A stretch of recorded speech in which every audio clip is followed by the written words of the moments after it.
Good evening, everyone, and thank you for joining me for this webinar.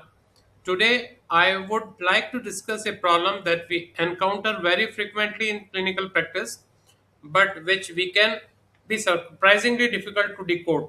The patient who comes to us saying, Doctor, I have chakkar, or simply, Doctor, I feel dizzy. The difficulty begins right at the beginning. Dizziness is not a diagnosis, it is a symptom, and the same word may be used by different patients to describe very different experiences, ranging from true vertigo, positional dizziness, to light-headedness, visual disturbances like diplopia, imbalance, or even feeling of impending collapse. Our first task, therefore, is not to decide whether the patient has peripheral or central vestibular disorder. Our first task is to understand exactly what the patient means by dizziness or chakkar. The next important question is that when does it happen? What triggers it? How long does it last? And what happens during the episode? The temporal pattern often gives us an important clue to the underlying disorder. Seconds, minutes, hours, or persistent symptoms over days can point us very different diagnostic direction, but history alone is not enough.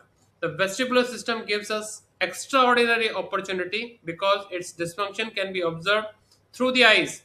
Nystagmus, oculomotor findings, head impulse test, and the test of skew allows us to examine the vestibular system at the bedside without immediately depending on the sophisticated investigations like MRI brain, which may be negative in first 48 to 72 hours in cases of posterior circulation stroke in as many as 50% of the patients.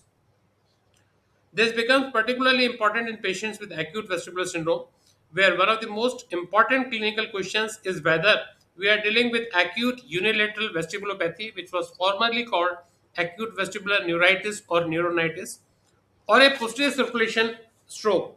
The HINTS examination, which was proposed by Newman Toker in 2009, when used in appropriate patient and performed correctly with well-trained emergency care physicians or neurologists, can provide critical information in this setting.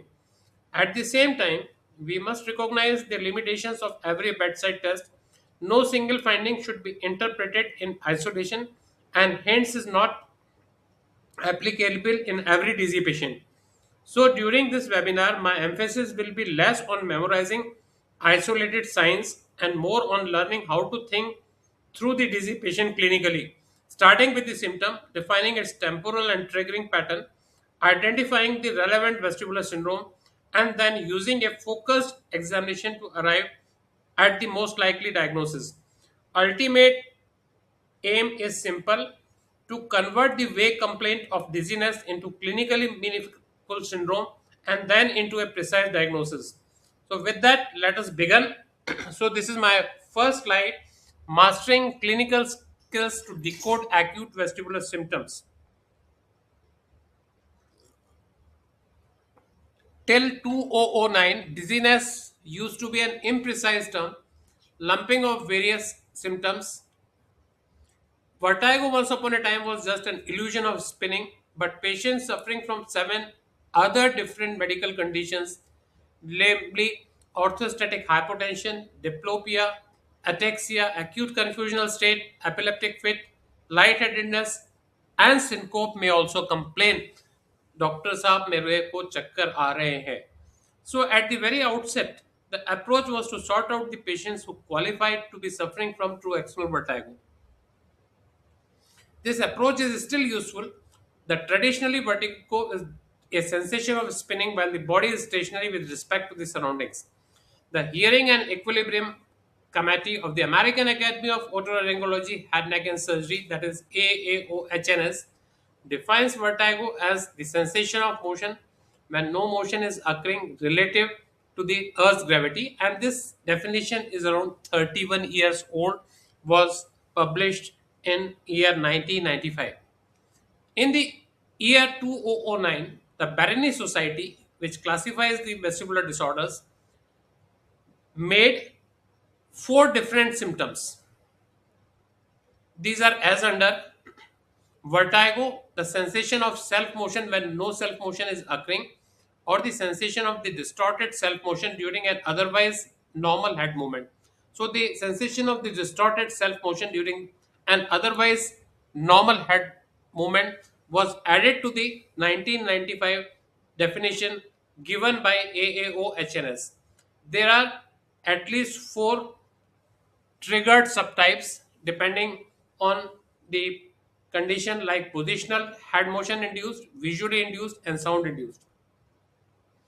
Likewise, the dizziness, which was an imprecise term for all sorts of vertigo, is now defined as a sensation of disturbed or altered spatial orientation without feeling of the false motion. So, this differs from the vertigo, where you see movement or a true spinning. It could be of three types: Valsalva induced, orthostatic, and other triggered forms are rarely seen.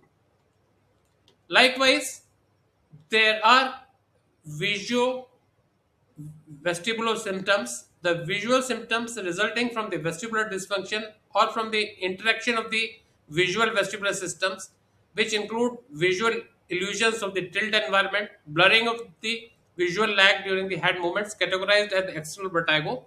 And again, it has five subtypes like external vertigo, oscillopsia, visual lag, visual tilt, and movement induced blur.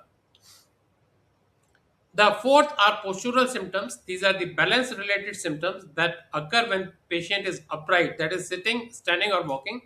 The examples include feeling unsteady, swaying or rocking only when upright. So this is usually a subjective as well as objective symptoms. Subjective may occur in conditions like triple PD, that is the persistent postural dizziness, and there are again four subtypes. Number one is steadiness, directional pulsion, that is the lateral pulsion, both truncal as well as ocular, that we see in the Wallenberg syndrome, that is the dorsal medullary syndrome, balance related near fall, and balance related fall. So, with these symptoms kept in mind, we come to some basic anatomy. The vestibular system and organs are semicircular canals which are angular accelerometers. Otolith organs are linear accelerometers. The true axonal vertigo indicates an abnormality of the semicircular canals or their central connections that process signals from the semicircular canals. The sensation of floating or tilting may indicate an otolith system disorder. So, the vestibular labyrinths are paired structures in human beings. CNS receives signals from both right and left membranous labyrinths and collates these signals. In the stationary head, the tonic discharges in both vestibular afferents are exactly balanced. During motion, the right and left membranous labyrinth are alternately excited and inhibited, leading to a left-right difference in the vestibular nerve activity, which is perceived as motion. So that is how the physiologically the balance organs, the five balance organs, the three semicircular canals, utricle and saccule works. So these are the York canals. Posterior semicircular canal shares plane with the contralateral anterior semicircular canal, and horizontal semicircular canals, they share the plane on with each other on both sides. So when right posterior semicircular canal depolarizes and increases its rate of firing, the left anterior semicircular canal hyperpolarizes and decreases its firing rate to the same extent, and vice versa. This holds true for the horizontal canals. So when the right horizontal semicircular canal depolarizes and increases its firing rate, the left horizontal semicircular canal hyperpolarizes and decreases its firing rate to the same extent, and vice versa. So that's how a state of no vertigo exists in human beings. So this is a normal situation. So if there is a asymmetry, for example, canal paresis in acute vestibular neuritis, now called acute vestibulopathy, leads to sudden severe asymmetry. In BPPV, inappropriate stimulation of canal after cessation of head motion leads to transient sudden asymmetry due to free-floating otoconia in the canal, or sometimes which are also adherent. In Meniere's disease, the periodic rupturing of the membrane separating the endolymph space from the perilymphatic space allows flowing of potassium-rich endolymph into the perilymph space, leading to potassium induce depolarization of the eighth cranial nerve, causing initial excitation followed by conduction block. So that's how the vertigo occurs in many of these conditions, which are usually the peripheral, or in fact are the peripheral causes of the vertigo. So history taking, we begin with the history taking. I take a extensive history by asking 17 leading questions when the patient tells me, Doctor, I am dizzy, doctor साहब मैंने गन्नेटी आवे, I am suffering from vertigo, मुझे चक्कर आ रहे हैं. These are chakkar means what. चक्कर से क्या तात्पर्य है आपका? Are the surrounding object spinning, के आसपास की चीजें घूमती हुई दिखाई देती हैं. फीलिंग oneself is spinning, या सिर घूमता है अंदर से. If any one of the two or three above is felt, then do you feel dizzy while lying down, getting up, turning over in the bed, looking upwards and bending forwards? So this is classical of the benign paroxysmal positional vertigo, which is one of the most common causes of the peripheral vertigo. Number 6, do you get dizzy just on head motion? That is a condition with every true vertigo. They have a severe head motion intolerance. Do you feel dizzy when you see nearby objects or people moving or shaking? That is a classic example of patients who have visual vertigo and patients with vestibular migraine. Number 8, do you stagger while standing or walking in a way that people around you can also notice it? Number 9, do you feel a fear of falling while standing or walking? Number 10, do you lose balance while walking and fall to the ground or come close to the falling? Number 11, do surroundings objects appear tilted to you? Do you lean to one side while standing or walking? Number 13, has your hearing started to deteriorate? This is an important thing that you should ask in every patient with acute or recurrent vertigo, especially in patients with mania disease. They have a frequency, low frequency fluctuating sensory neural deafness, and in vestibular migraine nowadays it is considered to have a high frequency hearing loss. Number 15, do you feel buzzing or ringing sound or additional sounds in the ear? This could occur because of many other reasons also, and one of the important reasons is the Meniere's disease. Number 16, do you also get a headache along with the dizziness? Past history of headaches, especially the of migrainous type, will give you a clue to vestibular migraine as the cause of the headache. Do you experience intense dizziness immediately upon hearing loud sounds? This is a classical pinpoint symptom which points to superior semicircular canal dehiscence syndrome, which is mostly treated and managed by the otolaryngologists. So here the history of positional change, it gives the clue. If the person has got dizziness on getting up out of the bed, the reason could be orthostatic hypotension, gait disorder, or BPPV. Narrowing it down, if the patient has dizziness on getting up from sitting, it could be orthostatic hypotension or gait disorder. And thirdly, if the patient while recumbent has dizziness on getting to recumbent or during the lateral recumbency, it is likely to be BPPV. Again, the temporal pattern of vertigo identification is very, very important because it gives clue to the diagnosis and also helps us to identify the dangerous causes of vertigo, that is stroke and posterior circulation. So one pattern is the monophasic illness. Patient has acute severe illness, and this could be because of vestibular neuritis, which is nowadays called acute unilateral vestibulopathy. It could be vascular, mostly a stroke in posterior circulation. Thirdly, it could be a paroxysmal non-epileptic seizure, or in fact some seizures they present with vertigo. This is called the tornado epilepsy, but most of these seizures are patients also have history of seizures also. So you need to know that the patient is having history of seizures in order to diagnose a tornado epilepsy. It is almost never in isolation. Second is fluctuation with deterioration. this type of pattern, the patient recovers but not fully.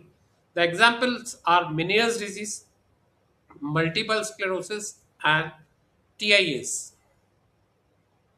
Sometimes you come across the patients who show progressive imbalance. These patients hardly complain of vertigo. Their main complaints are imbalance, postural related falls or near falls. It could be associated with acoustic neuroma, brain tumor, cerebellar degeneration, the heredodegenerative, as well as paraneoplastic and hereditary ataxias. Again, attack duration gives to clue to etiology. If it is occurring for seconds, it could be BPPV, perilymphatic fistula or vestibular paroxysmia. Minutes to hours, it is posterior circulation TIA or vestibular migraine. Hours, usually the Meniere's disease has episodes which last from 20 minutes to 12 hours, but in rare cases, it could be up to 24 hours as per the Paranin Society criteria. And if the acute vertigo is persisting for many days, it is likely to be vestibular neuritis or a stroke in posterior circulation. So basically, there are four different presentations of vertigo.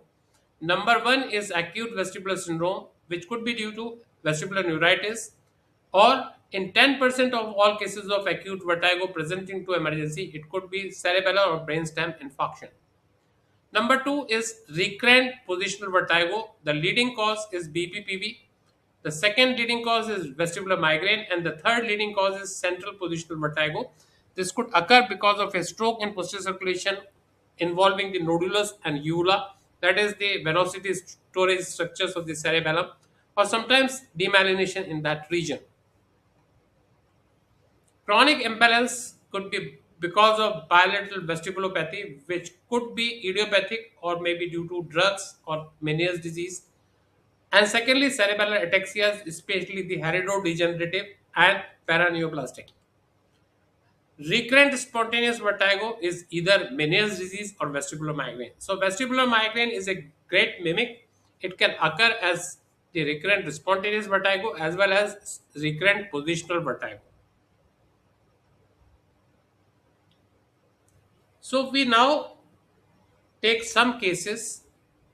This is the case one here. This is how I take the history. A patient who came to me 1 month after having mild imbalance. He did not reveal that he had true axial vertigo, only imbalance, and that is what you hear him as I interview.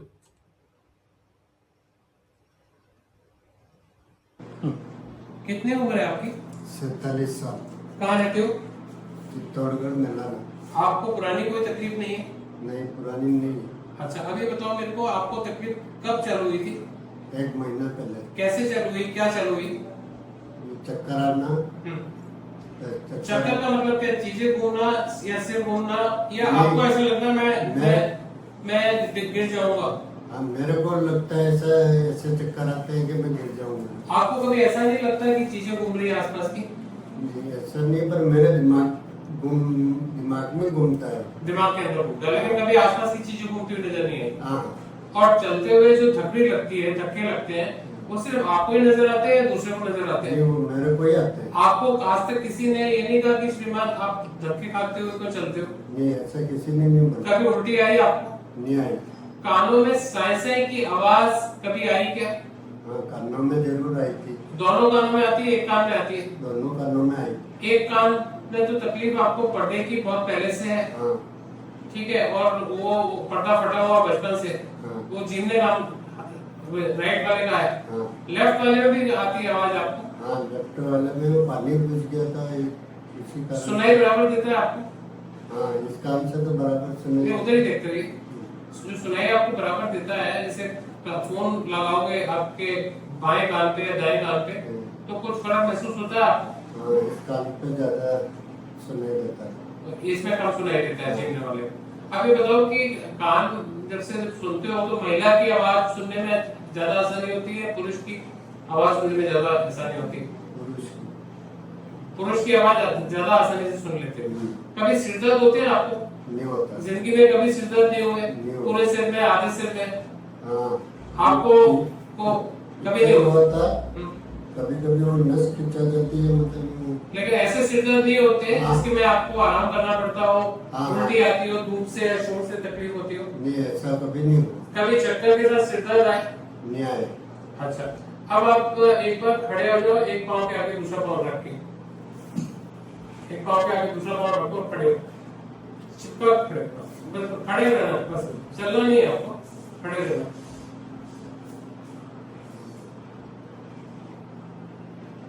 कोई दवाई वगैरह तो नहीं चल रही है आपके?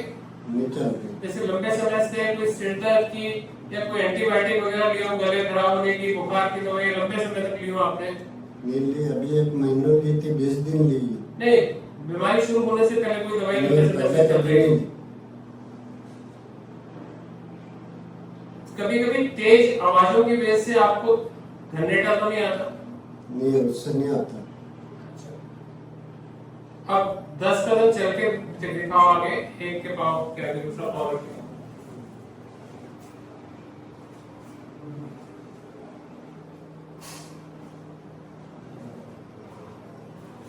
बस। So now the patient's neurological examination, including the finger nose test, this diadokinesia, was normal. What is most important in any patients with vertigo is the examination of the extraocular movements, eye movements, vestibular system, though anatomically rooted in the ear's labyrinth, is most eloquently decoded not by listening to its silent chambers, but by reading the eloquent choreography of the eyes, whose oculomotor responses reveal the body's hidden dialogue with gravity and space. This patient had been seen by 3 neurologists across the city, and nobody had taken botheration to examine his eye movements. Examination of the spontaneous nystagmus. Visual fixation removed. I observed the eyes for full 90 seconds and did not ask any gaze to be directed. So he is looking straight ahead. Fixation is removed. He is seeing nothing because these are the infrared goggles in which the eyes are seen in the light while the patient does not see anything except dark. This is called the fixation removed, and this variety of the Frenzel glasses is called mu Frenzel glasses. They have been imported from the Lisbon, Portugal.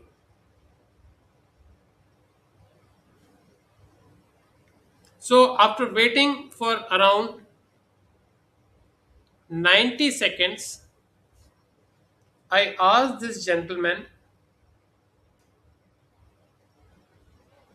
to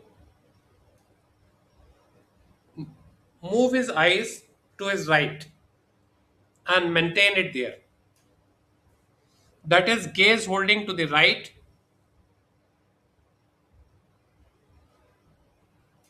was being tested.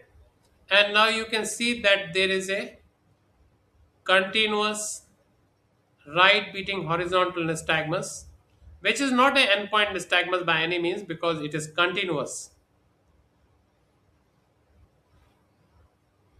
So in fact, this is a grade 1 nystagmus which is occurring only. So what did I do? Head shaking test is a wonderful clinical test to unveil the hypofunctioning labyrinth. So if this right beating horizontal nystagmus increases in intensity, the left labyrinth could be hypofunctioning at this time. So after head shaking for 30 seconds, what I saw was a increase in the intensity of the nystagmus, which is now grade 2. It decays, and what was more interesting, that it changed direction. After vigorously beating to right for few seconds, it starts beating to the left, as you can see right now on your screen.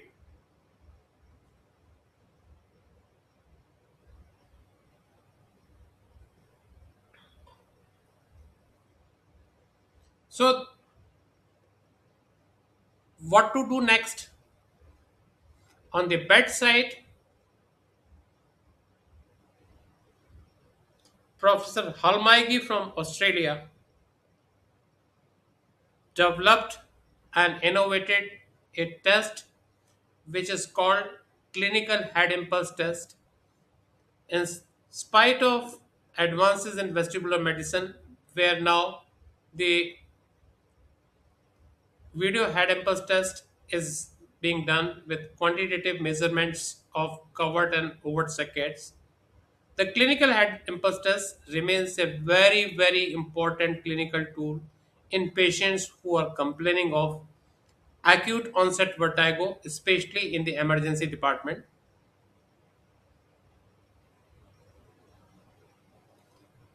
So now the direction reversing nystagmus, it dies down, and I proceeded for my second clinical tool in evaluating acutely dizzy patient.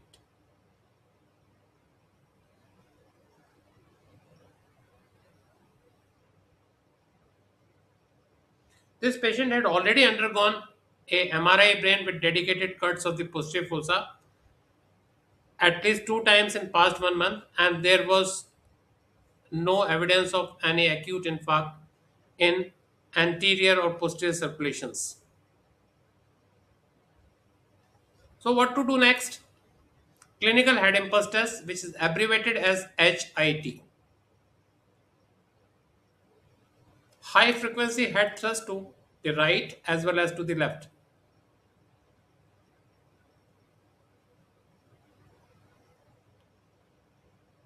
You see a catch-up saccade when the head is thrusted to the left, but not to the right. So now it is confirmed that the left membranous labyrinth is hypofunctioning. For a newcomer neurologist or emergency department physician, it is important not to miss this test, and you can reduce the clip speed to look up for the catch-up saccade, which is shown here. The clip speed is reduced to 50%. He is looking towards the camera, and you can see catch-up saccade there on head thrust to the left, not on right. And this is reproducible every time I give a high frequency impulse to his left.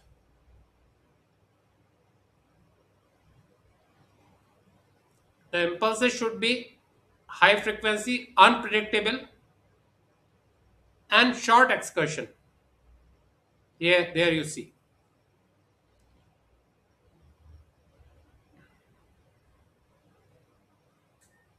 So my diagnosis is acute unilateral vestibulopathy of left membranous labyrinth, and he has come to me in a chronic stage, uncompensated.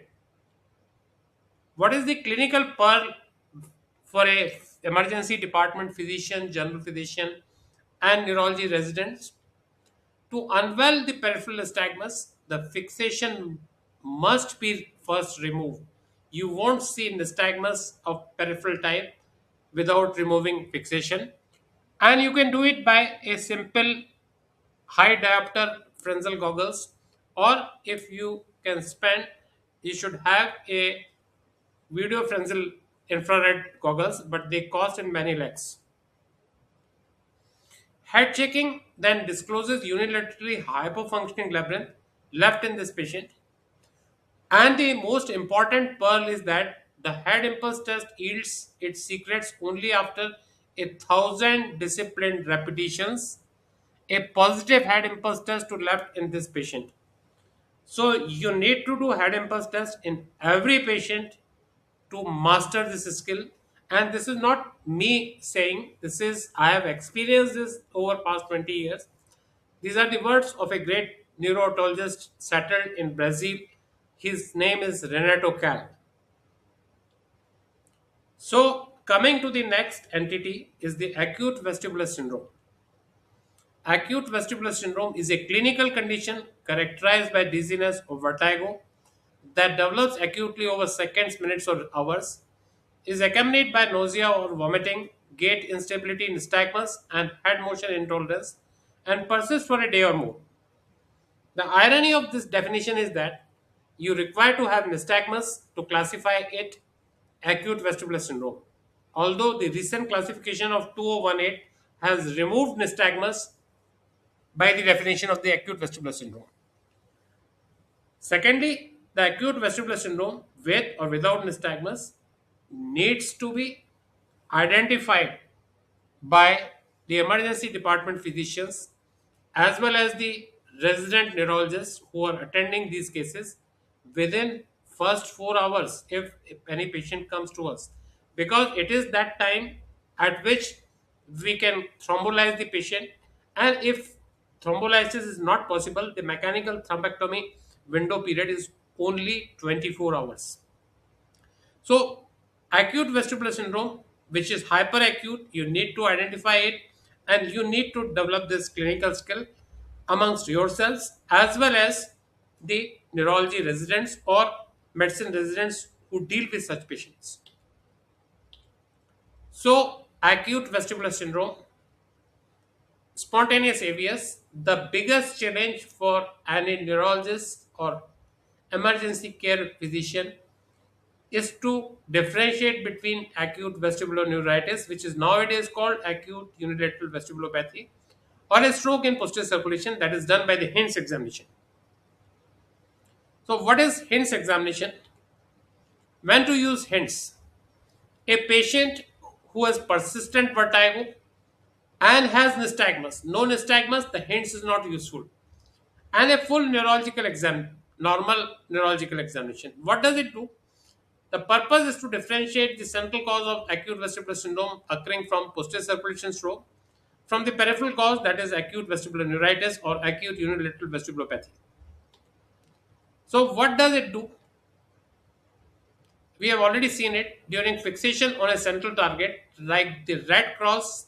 A rapid 30-degree thrust to the left causes both eyes to deviate conjugately 30-degree to the right with equal velocity. This is the normal head impulse test. And if the left membranous labyrinth is hypofunctioning, as here, a catch-up saccade to the left indicates a positive head impulse test, implying a hypofunctioning left membranous labyrinth. So this is usually a test of peripheral vestibular function with caveats. What are these caveats? The bedside head impulse test may be abnormal if the medial subnucleus of the vestibular nucleus is infarcted or if the superior or complete vestibular nerve is involved. That is, the it can occur in vestibular neuritis, which is a peripheral cause, or because of infarction in the vestibular nucleus. So, a single bedside test like the head impulse test, even if done meticulously, may not give answer.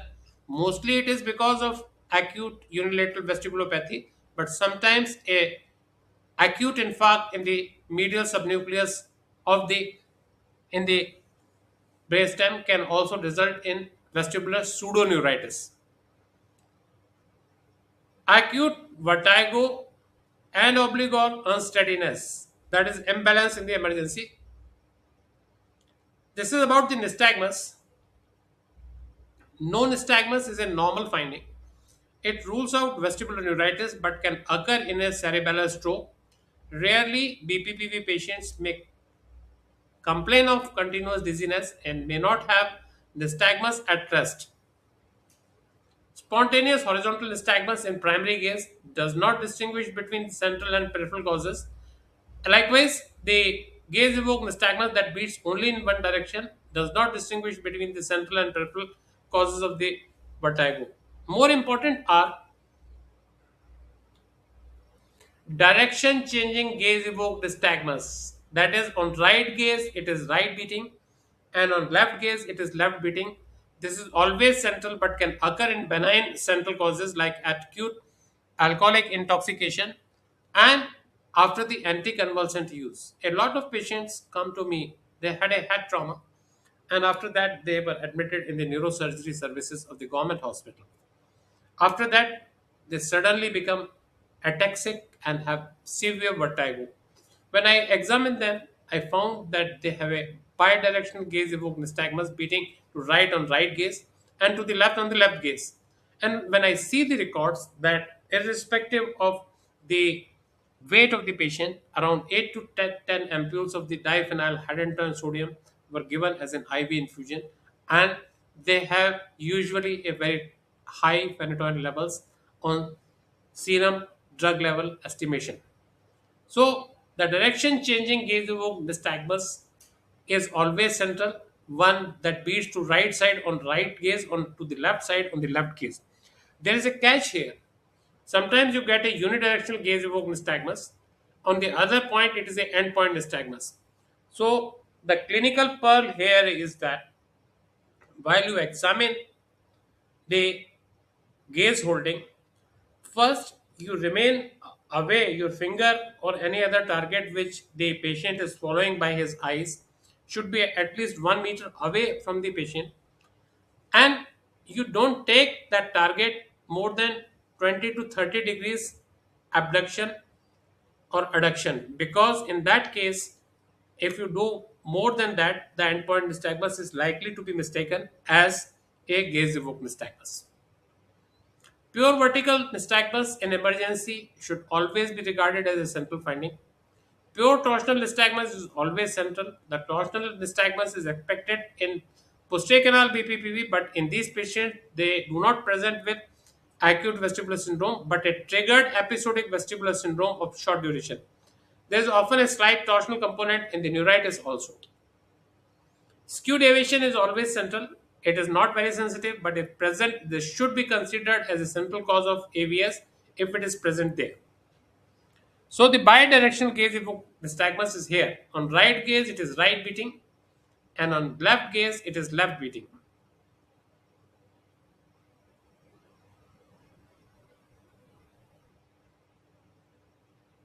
And of it is seen. So you will remember this, and hopefully you will evoke it without evoking the endpoint nystagmus. This is a unidirectional horizontal nystagmus. It's usually peripheral. This is the positive test of skew. You ask the patient to see a distant object and rapidly cover and uncover one eye alternatively. So this goes down, and when you uncover it, the right eye goes up. So this is a positive test of skew. The correction should be either vertical or oblique.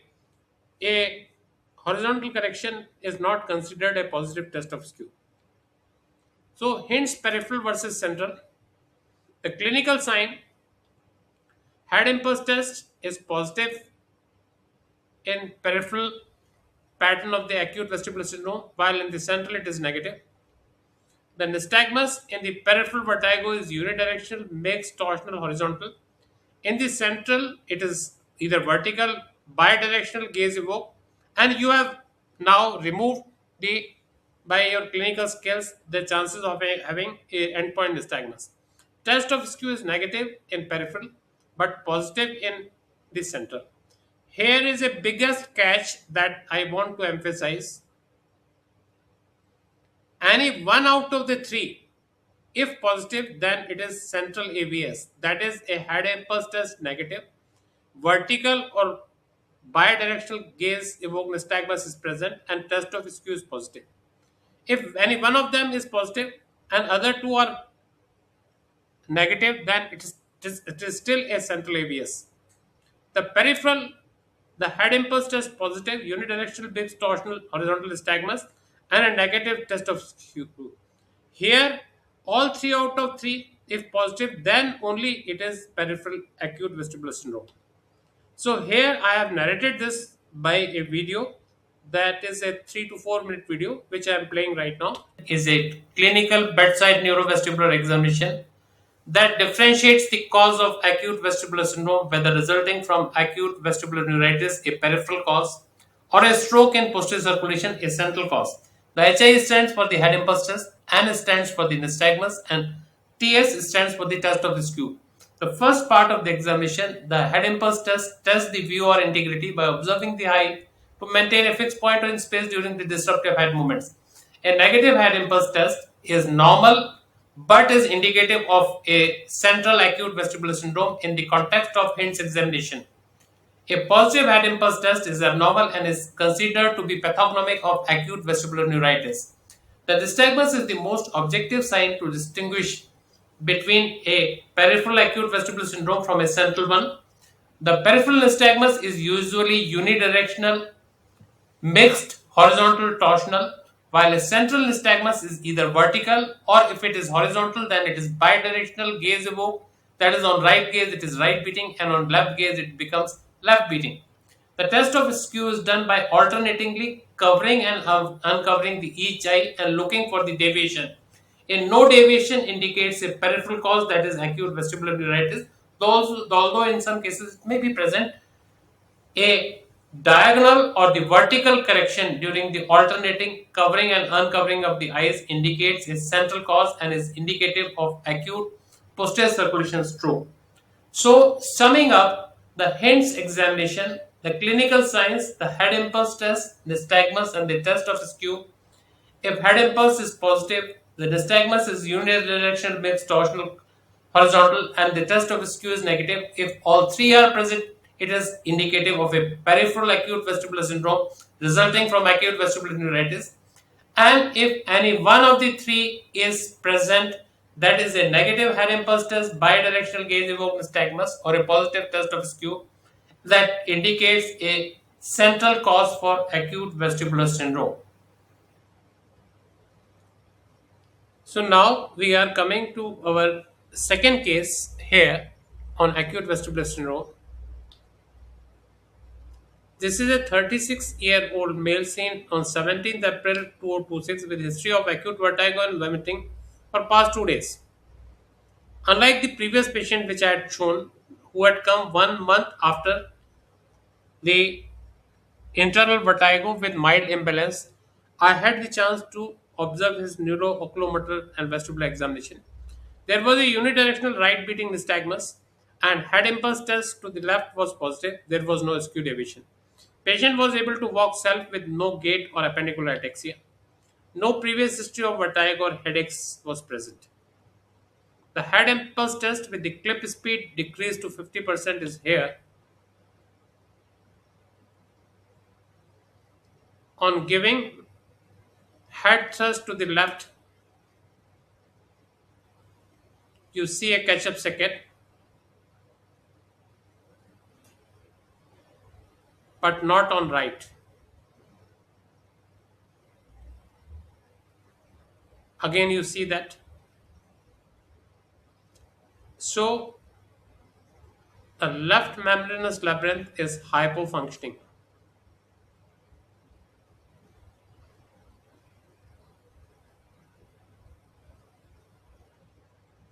The head impulses should be high frequency, unpredictable, and of short excursion, like this.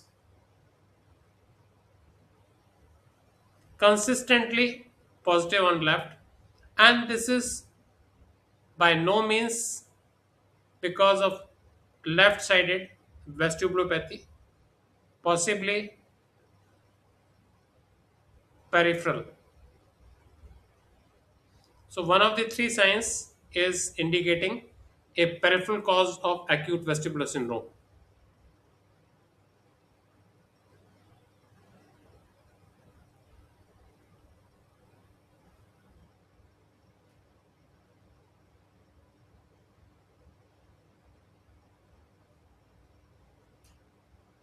There is a unidirectional, spontaneous right beating horizontal nystagmus. Obeying the Alexander's law, even on gaze straight ahead, you can see a right beating horizontal nystagmus that increases on gaze to the right.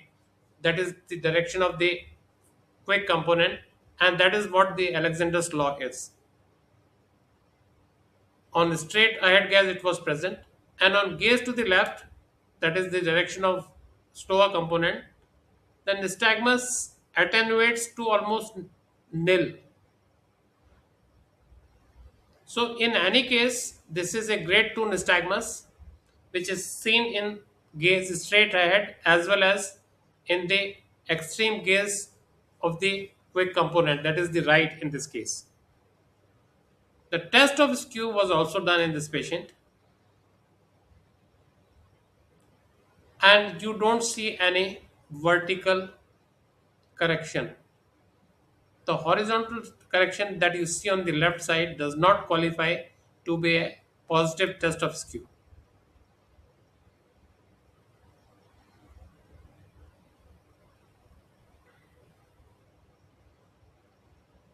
So patient was diagnosed as a case of acute unilateral vestibulopathy,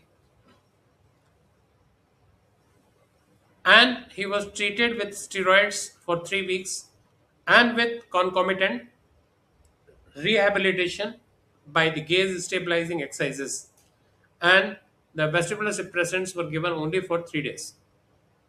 That is the diagnosis acute unilateral vestibulopathy AUVP, lateralization left, that was formerly called as vestibular neuritis. Case 2 is a female 50-year-old hypertensive seen in the second week of Feb 2026 with acute true vertigo with vomiting and symptomatic at the time of examination. The head impulse test is positive. Nystagmus is unidirectional left beating. So both of these they point towards a peripheral pathology, that is a if it is unidirectional left beating, it's likely to be the hypofunctioning right membranous labyrinth. However, paradoxically, the test of skew was positive in this case, and that makes it central by all means. If any one of the findings of hints is pointing towards a central cause, it is likely to be central. So, hence examination central looks like this: unidirectional left beating spontaneous nystagmus, which is mixed horizontal torsional, decreases on the gaze to the right, increases on gaze to the left. In left gaze, it is maximum. So this is following the Alexander's law, which states that the in peripheral nystagmus, the nystagmus increases in intensity when the gaze is directed towards its quick phase. Clinical head impulse test was positive on head thrust to the right but not to the left. So these two are pointing towards a peripheral right unilateral vestibulopathy. But following the hints examination, you need to do the third, that is the test of skew in this patient. The test of skew was done by uncovering the eye with the iPhone here. This goes up, the left eye goes down, up, down, up, down, up, down, up, down, up, down. This patient did not had any a positive finger nose test. Although she was unable to stand tandem for more than 30 seconds, she was able to walk unassisted. So this case would have been diagnosed falsely as right vestibular neuritis if I had not gone for the MRI brain. The MRI brain showed acute infarct in the right vestibular nucleus that you see in the upper panels in the diffusion weighted imaging, axial cuts, and in the B it is showing a the restricted diffusion as the hypointensity, while the lower are the coronal images showing infarct in the coronal diffusion weighted imaging. So this presentation is called acute infarct, acute right vestibular nucleus infarct, and such presentations are rare, which is called vestibular pseudoneuritis. So that is how I picked this case, although it was 1 day later, but all the emergency physicians who are taking care of patients with stroke ready units should know the HENS examination. That is the purpose of this webinar. The sensitivity and specificity of the HENS examination is around 90 to 97% sensitive and around 84 to 95% specific. It is not useful in acute infarcts in parieto-insular vestibular cortex, acute embolic occlusion of the internal auditory artery, that is AICA branch, which leads to labyrinthine infarction, and thirdly, acute small infarcts in the cerebellar hemispheres. So, in that case, the standing protocol is followed, which could be taken up for a another seminar or webinar later on. However, one thing should be very clear: the HENS examination should be performed by a sufficiently trained emergency care physician or even neurologist. Otherwise, you are likely to miss the diagnosis. And secondly, it is useful only in patients who have nystagmus in the acute vestibular syndrome. Without nystagmus, its sensitivity and specificity is considerably low. So now this is my last case, concluding case. This is a female that I saw around 5 years back. Vertigo as she got out of the bed in the morning and on lateral recumbency to the right. Right Dix-Hallpike test shows upbeating right torsional positional nystagmus of less than a minute duration. Less than a minute duration is a non-persistent nystagmus and suggests canalolithiasis in the periampular region of the right posterior semicircular canal. It is the torsional component which is beating towards the patient's right, decides the side. So I am playing this again here. Right Dix-Hallpike test. Right torsional upper corneal poles of both eyes are beating torsionally towards the lowermost right ear, and that nystagmus is upbeating as well. So right torsional upbeating nystagmus, it is right posterior semicircular canal BPPV. This test should be performed by every physician who has the opportunity of using Fresnel glasses or not. Preferably a 12 diopter, 20 diopter Fresnel glasses would also work. But unfortunately, this is not being done by the emergency care physicians anywhere, even in my small city. So what to do next? Right apply maneuver. The right Dix-Hallpike position for a minute. There are 3 steps. This is the first step of the apply maneuver. Then 90-degree to the contralateral side, we turn the head. And finally, to left lateral recumbency, that to the non-involved side. And again, after 1 minute, the patient is taken up, completing the right apply maneuver. What to do next? A Dix-Hallpike retest should be performed, preferably after 1 hour. I did next day. The eyes are static like a statue, and patient is free of vertigo. Very thankful. She has been coming to me off and on for other reasons also, and this is very rewarding experience. So follow-up of BPPV patients who undergo therapeutic maneuver at my center is done. Positional retests are mandatory at short-term follow-up to look up for the success of the therapeutic maneuver. Sometimes there is a phenomenon called canal switch. You have repositioned the otoconal debris from the semicircular canal into the utricle. But in around 6% of the cases, it relocates to some other canal. You have treated the posterior canal on the right side, and the otoconia now lying loose, not undissolved in the utricle. They migrate to horizontal canal, and that you will miss if you don't do positional retest at short-term follow. In our center, we conduct positional retest at 1 hour and 24 hours after the therapeutic maneuver. Thank you very much. I finish my presentation here.